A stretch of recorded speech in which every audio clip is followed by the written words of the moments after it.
All right, Canal Street Dreams. We have a new location live from Despot's Bar, time again. Still on Canal, so it's still Canal Street Dreams. And our most requested guest since we restarted the pod is here today, my wife, Natashia. Welcome back to the show, babe. Thank you. Straight out of retirement, Jordan with the 4-5. How do we get you out of retirement this time? You just asked. That's all you have to do is just ask. You asked nicely. You said, please. That is a good lesson for most men's to learn. You also took me shopping. I did take you shopping. Yeah. We did get a new hoof shoe. Yeah. There was a new hoof shoe. A new hoof shoe. You took me shopping, which is icing on the cake. I was like, all right, cool. Yes. I can get down with that. There was some Margiela was used to coax you back on the show because once we started, I kept getting emails and DMs from people like, where the fuck is Natashia? Because we did use the old YouTube channel to launch this pod. Yeah. And there was some crossover. There's a lot of crossover. Yeah. All the old episodes are still on the same RSS feed. But we also left people at a cliffhanger. We did. We came back, we had a baby, and then we just left. They met Senna, and then we were just like, pod's over. Did we put Senna on the podcast? Yes, Senna was on the couch for Taylor's episode. Oh yeah. Remember? Which we can cut to, You're Angel. right. We're gonna show footage of Senna from the couch. But let me ask you, so what was it for you that was like, I can't fucking pod anymore? Okay, having people in our house post having a baby was weird to me. I just went into full mommy mode where I was like, I need to protect this little angel and like nobody can be here. And then you left. You went to go shoot the Vice doc. Oh, yeah. So it was like we had 4 weeks. Well, my mom was at our house for a month. Then we had like 3 weeks together with just us. And then it was immediately you left. So then you weren't there. And we were insane. I think the second week Senna came back from the hospital, we potted with Taylor. Yeah, it was so quick and so early. I think we were just like, we weren't ready to accept that our life had changed. I think we were in the phase of parenthood where you're still holding on to your life before. You're like, no, nothing has changed. I don't need to figure this out. We can just do everything with our kid. Like, he can be here. He'll take a nap. It'll be fine. And he was wiling out, crying, not napping. And I think that was a huge reality check of, oh no, we need to really plan for things now. It's not the same as just, let's do whatever we want. Yeah, I think the craziest shit I did was that the Commander season opener was 2 days after Senna was born. And I was the day I got home from the hospital. Yeah, and I was like, well, I can't miss the game. Also, he needs to be here for the season opener. But also, my buddy Jarrett, who I watch every game with, needs to be here. And Dr. Drew, who I watch every weekend with, has to be here. This was crazy, though. This was so crazy. The day I got home from the hospital. The day. Like, do you know what happens to you when you have a baby and you're in the hospital? First of all, you didn't even sleep over in the hospital. That's another thing that pisses me off. You didn't sleep over. You left. Really? Everyone left. No, I slept over. No, you stayed. No. I gave birth at like 2 a.m. So you stayed until like 6 a.m. And then I had to stay another night and you didn't stay. I was in that bitch alone. No, and but I definitely slept there the first night because I got you canners in the morning. I remember I ordered a bunch of pancakes and... Whatever. The day I get home from the hospital, like, we roll into our house from having a baby. He invites his homies over to watch a football game. I'm like, what the fuck is going on? Commander. Dedication. That's true fan shit. It was crazy. He's like upstairs making wings with his friends, and I'm like trying to put together baby stuff and trying to figure out how to be a mom. And he's like, the Commanders are winning, babe. It's amazing. We were winning. Not for nothing. Literally... one of the best days of my life. It's like new babies here, and us stupid homies were just like, yo, this is so sick. He's watching the game with us. And we were like taking turns holding him and then putting him down on the couch. And we were like, I remember you came and you were like, yo, do you just have him on the couch? We're like, yeah, he's watching. And you're like, bro, you can't just leave this newborn baby on the couch. And I was like, he's one of the dudes. But we sound like we shouldn't be parents. I did so many dumb things the first 6 months, but like, I did have a great time. It was fun. And then in hindsight, that was actually, I tell every new mom this. I'm like, that was the best thing that you ever did, was invite your friends over that day, because I think I would have gotten home from the hospital and spiraled. Like, I think I would have been crying and so emotional, and there's so many hormones, and you're in your house alone and you're thinking of everything that's changed. And like, I didn't have as hard of a time because I was like, oh, the homies are here. Yes. Like, yeah, nothing is shit. Like, I tell people, I'm like, it was actually quite nice. Yeah. And as annoying and fucking stupid as it was, I was like, all right, cool. Yeah, I can throw you a bone a little Thank bit, you. and I can see, okay, you got lucky on that one. Thank you. You got lucky. Next, after the next kid, I'll have Angel and the crew over. The next kid is like whatever though. When you have the second kid, you're like, okay, let's just go. Like, it doesn't even matter. You're like so kind of like the scar tissue. You're like, all right, cool, this is fine. Take it home. Everything's fine. The day of the birth was insane. I just remember it was like we're watching my best friend's wedding, and the doula like was double booked and needed to like go to somebody else's birth first. I think. Well, in the September afternoon. is the highest volume like birth month. Yeah, New Year's babies. Yeah. Yeah. So there's just, I mean, she told me, she was like, I've had like 10 births this week. Or Christmas babies. They're something like crazy. they're holiday babies. Holiday babies. Yeah, that time. Yeah. It's Yeah. like December to January that you get pregnant. Yeah. Everyone's just like eating prime rib and smashing it up after. Yeah, and they're then just, your baby comes out. they're partying. Everyone's Yeah. shooting up the club. No one cares. Exactly. Like, it's fine. Yeah, and a lot of kids Okay. born for opening weekend of the NFL season. You know, it's a beautiful thing. Yeah. The correlation is. there is for sure. Yeah. It's the NFL. Incredible. So, what? Okay, you went into having a kid. What were some of the things that you were like, all right, this is what I expect, and then what was the complete different shit? Oh, man. I didn't expect anything. I think I didn't put any expectations on myself or you or I the feel like situation. you expected a lot of me. No, I didn't. I actually, my entire pregnancy, I think I was kind of just like, this is the part I need to get through, and then I'll get to that part when it gets there. Because I was so anxious and nervous during my pregnancy that I was like, okay, if this all goes well, then I can deal with everything else after. In sports, we call this focusing one game at a time. Like how the Knicks would Yeah. focus on the Pistons now. We're not thinking about the next team we're playing. Like that. Yeah, I was tunnel vision. I was like, let me just like have the baby and then figure everything out. But I think the thing that surprised me the most was how emotional and vulnerable it made me. How much it opened me up to the rest of the world. Like, we were kind of living in isolation and didn't really give much of a fuck about what was going on. I mean, you always did. I kind of opted out of society for like a large portion of my life. And I think having our son forced me to reconnect and like really tap in and care about a lot of things because I care about the world for him. So I didn't expect that. I thought I would just carry on. Yeah. I think I was very anxious because I knew that I had set myself up for an insane first year because, well, first there was a Hollywood strike, so I couldn't work. Yeah. The entire pregnancy, I couldn't work. There was no money coming in. And Yeah, we were then broke. We were broke. Like, truly eating frozen pizza on the couch. Like, And Vice broke, owed us broke. $380,000. yeah. And they didn't pay. And it turned out that making the documentary was like the only way to keep cash flow positive. Yeah. And then I was like, but wait, cameras got to go up 2 weeks after Senna's born. Mm-hmm. Or no, cameras went up, I think. It was about a month. Yeah. Like 5 to 6 weeks after Senna was born. Yeah.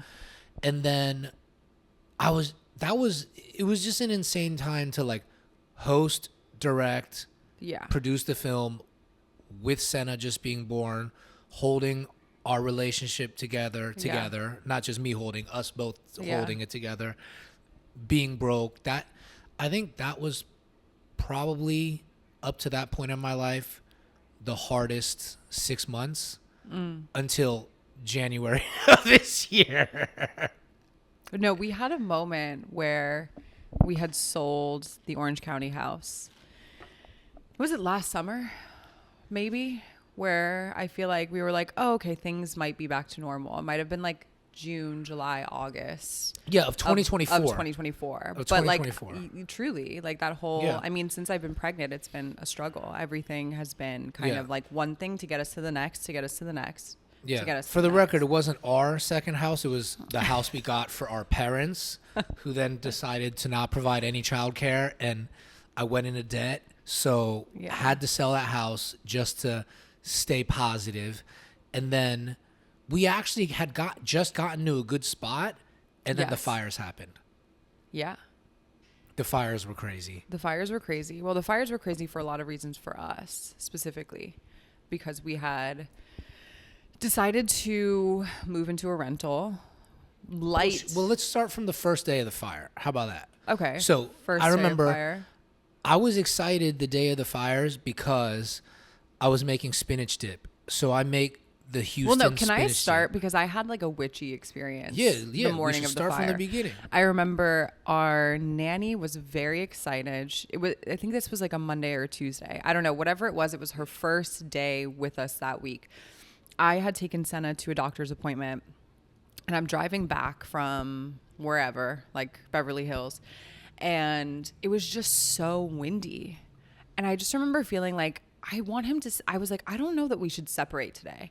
I was like, I don't think he should be going anywhere without us. I think everyone needs to stay in the house. I remember I texted our nanny and I was like, hey, I don't think I want Senna to go to that birthday party today. And she was bummed because it was his like best friend. And she got to our house. She's like, what's going on? Like, what's up? And I was like, I don't know. I'm just feeling a little weird. I don't know. I was like, I think we should just stay home. And I could tell she was like, you know how she was. She was the best and so sweet, but she kind of became a mother figure to me because I didn't have family around. So she was kind of like side-eyeing me a little bit. I could tell she was just kind of annoyed. She's like, oh, I have to like sit in the house all day today. Like, bummer. Can't go to this birthday party and have fun with all the kids. And Well, I got excited. That's when I ordered a bunch of stuff on DoorDash to make spinach dip. I was like, Yeah. if we're locked in the house, I'm making Houston Well, spinach we also dip. kind of like impending doom. So at this point, there was no real threat. I was kind of creating And our neighbor a bit of a- Yoni had sent an article Sunday night being like, yo, did you see that there's going to be crazy winds and it may like blow down electric lines tomorrow? Yeah. And I remember we looked at it and we're like, that sounds insane. Like, I don't know if that's going to happen, but let me make spinach dip. Like, my one thing the whole time whole day. was like, I will prepare for impending doom by having spinach dip. the whole day. And then we were watching the news in the living room. You were making spinach dip. And all of a sudden, we just started to see reports of it was like this. It was like Well, we nothing saw at the all. people leaving their cars in the Palisades and running from a fire. And I remember specifically, I'm standing at the stove with this stupid spinach dip, and you're like, babe, people are deserting their cars. And I come over and I'm like, oh my God. But this had all happened within an hour. Like it went Yeah. from there's a fire, people are evacuating, to people are abandoning their cars on the side of the road. Smoke was pluming. And then that's when the off fire, the side of the mountain. the fire, not the fire chief, but like a fire expert got on KTLA Oh News. my God, it's so funny that this was the man that triggered us. It was just like a guy. It was the one guy. He got on and goes, listen, they're not going to tell you to evacuate yet, but if you see black smoke, get out. It's coming. And we looked in the backyard, and there was this giant, like, Death Eater cloud that was touching the trees in our backyard. And we immediately packed in 30 minutes and left. But let's talk. What was in your go bag? Let's do an unpacking of your go bag. I packed for you and Senna. I packed nothing for me. I had like a pair of pants and like some underwear and skincare. I packed like my skincare, my toothbrush. That was it. I packed every outfit Senna's ever worn in his life for some reason. I did. packed You have your to give me credit. jerseys. I got all of your handbags. We actually gifted the Magi. Yeah. Okay, you go held ahead. me down. I held you down. I got all your jerseys. I was like, the only thing this man is going to care about is a Knicks jersey. So I grabbed them all. You did grab every single Nick jersey and my Jaden Daniels jersey. I was like, I almost cried when we got to San Diego eventually because I was like, she got the Jaden Daniels jersey. When I was doing this, I also thought, I was like, this will be one night max. Like, we're going to go. I thought we were being so dramatic. I was like, we're going to go to Palm Springs. We're going to laugh at ourselves in 3 days. We're going to be like, what idiots.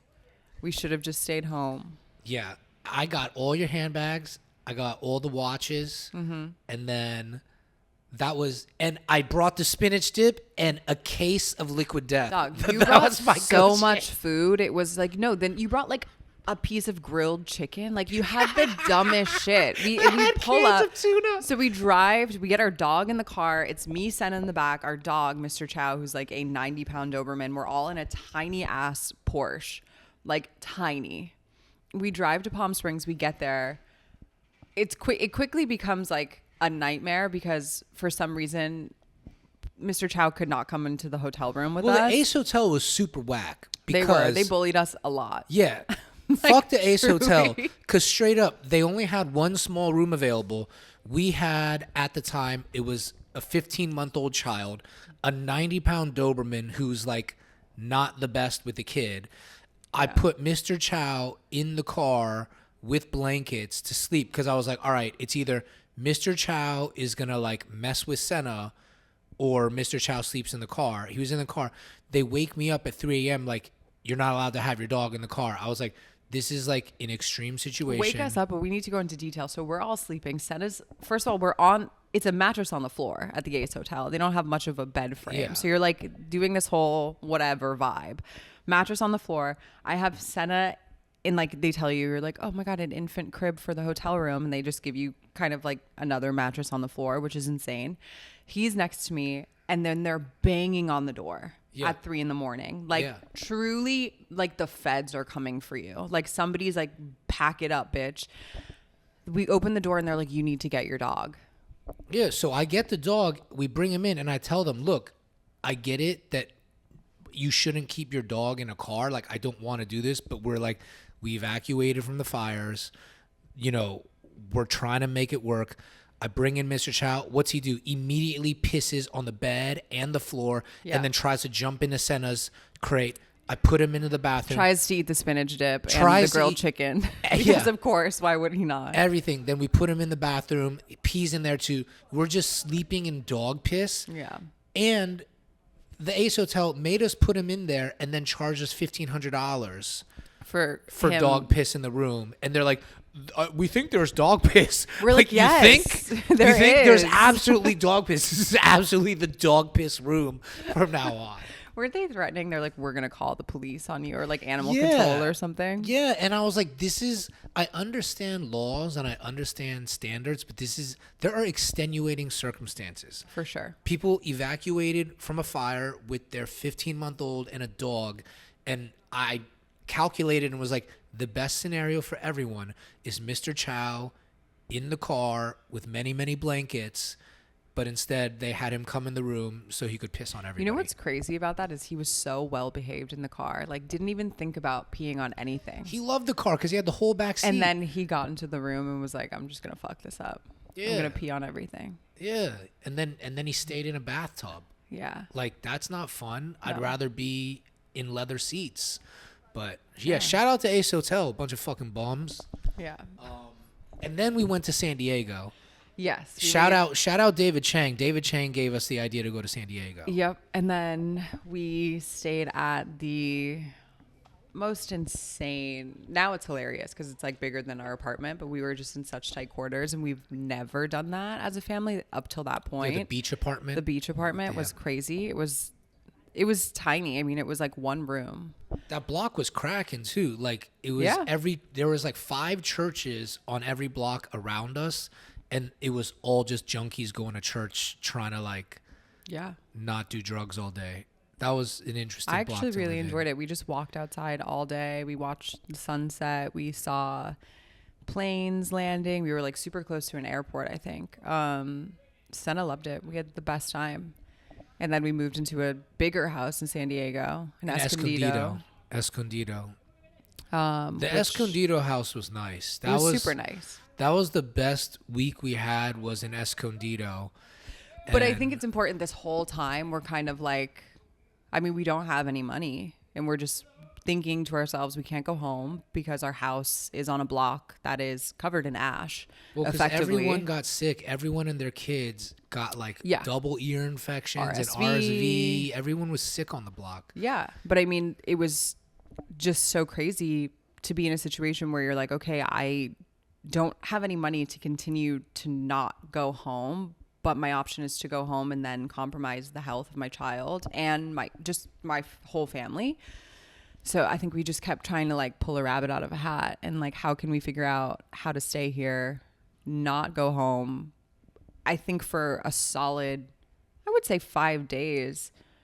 One day we woke up and we were like, okay, we're going to move to New York. The next day we were like, we can't actually financially figure that out. We can't, that's not on the table anymore. Then it was back on the table. It was 5 days of just like, we don't know what our life is going to look like past the next 3 hours. Yeah, we just rang up credit card debt. Yeah. The solution was just, it was a very tough situation to be in where you're like, all right, I financially cannot afford to keep my child safe. Yeah. But what is the option? Go into debt and make the move, or go back to a place where you know the air is bad. And our pediatrician had actually sent a mass email explaining how bad the air and ash in the area were for people. I mean, it was burning. The entire city was burning for over a week. And we just made the choice to put our child's health first, go into debt, trust that I would figure it out. And, you know, luckily for us, we invested in emerging artists. You know, there's a couple painters that I just really like their paintings. Truly. And the funniest thing that happened was what saved us, an art galleries. You know what? I'm going to shout out his name, Harley Wertheimer.